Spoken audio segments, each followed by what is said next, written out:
Final शोध प्रविधि। सामाजिक अनुसंधान की प्रकृति। लुंडबर्ग के अनुसार अनुसंधान वह है जो अवलोकित तथ्यों के संबंधित वर्गीकरण, सामान्यीकरण और सत्यापन करते हुए पर्याप्त रूप में वस्तु विषयक और व्यवस्थित हो। प्रचलित रूप में अनुसंधान नवीन तथ्यों व सिद्धांतों की खोज के लिए किया जाता है और इस हेतु जांच, अवलोकन एवं विषय वस्तु विषयक का अध्ययन किया जाता है। आने वाले तथ्य अनुसंधान के लिए लाभदायक होते हैं।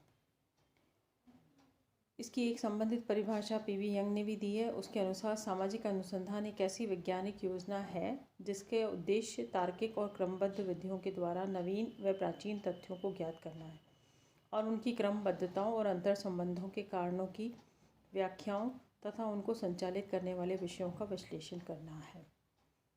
सामाजिक अनुसंधान के कुछ तत्व हैं motivating factors of social research, जिसमें से सबसे पहला जो तत्व है वो है जिज्ञासा। यानी कोई भी अनुसंधान कार्य करने से पूर्व हमें उस अनुसंधान कार्य के प्रति जिज्ञासु होना बहुत ज़रूरी है।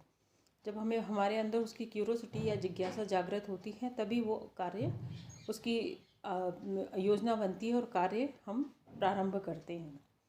कार्य कारण के संबंधों का पता लगाना, यानी जो विषय हमने लिया है अनुसंधान हेतु उसके क्या क्या कार्य और उसके क्या क्या कारण रहेंगे, उनके संबंधों का आपसी जो संबंध है उनका पता लगाने की इच्छा होती है।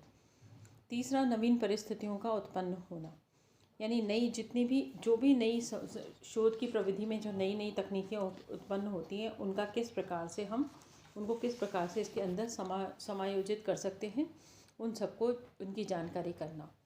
चौथा इसका है कि नवीन प्रणालियों की खोज और प्राचीन प्रणालियों की परीक्षा। शोध की जो प्रक्रिया है वो उसके नाम से ही जाना जाता है। शोध यानी अनवरत चलने वाली एक प्रक्रिया, और रिसर्च मतलब एक बार हुई खोज उसको पुनः उसकी खोज करना। तो ये जो नई प्रणाली खोजते हैं और जो प्राचीन में हो चुका है उसका हम परीक्षण करके और इसके माध्यम से हम शोध की प्रक्रिया को संपादित करते हैं। सामाजिक अनुसंधान की आधारभूत कुछ मान्यताएं हैं, बेसिक अजम्पशंस हैं, जिनके कारण कि सामाजिक अनुसंधान की प्रक्रिया का हम संचालन करते हैं। पहली जो मान्यता है वो है कार्य कारण का संबंध, यानी जो भी घटना घटित होती है उसमें किसी कारण वो घटना घटित होती है और कुछ घटना को घटित होने के लिए कुछ कार्य करना पड़ता है। तो इनके मध्य जो भी संबंध, जिस प्रकार का भी संबंध हम स्थापित करते हैं और संबंध हम देखते हैं सामाजिक रूप से भी और व्यवहारिक रूप से, राजनीतिक रूप से, उसका विश्लेषण करना। दूसरा इसका मान्यता है कि इसमें निष्पक्षता की संभावना विद्यमान होनी चाहिए।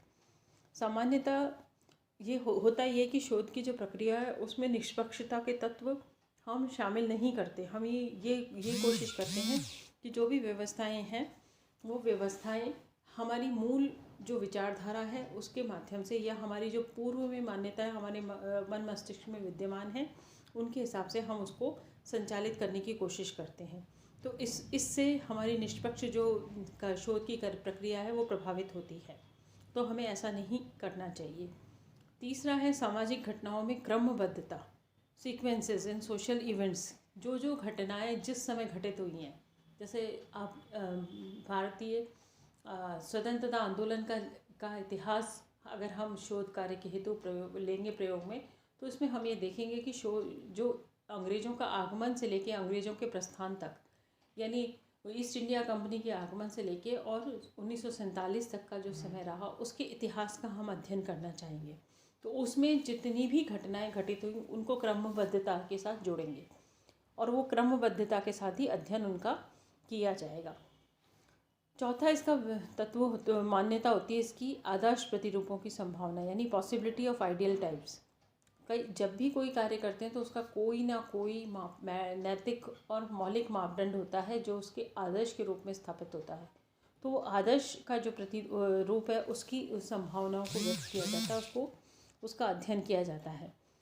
और पांचवा इसका है कि निर्देशन की संभावना, यानी सैम्पलिंग कितनी होनी चाहिए, क्या पॉसिबिलिटी होती है सैंपल की।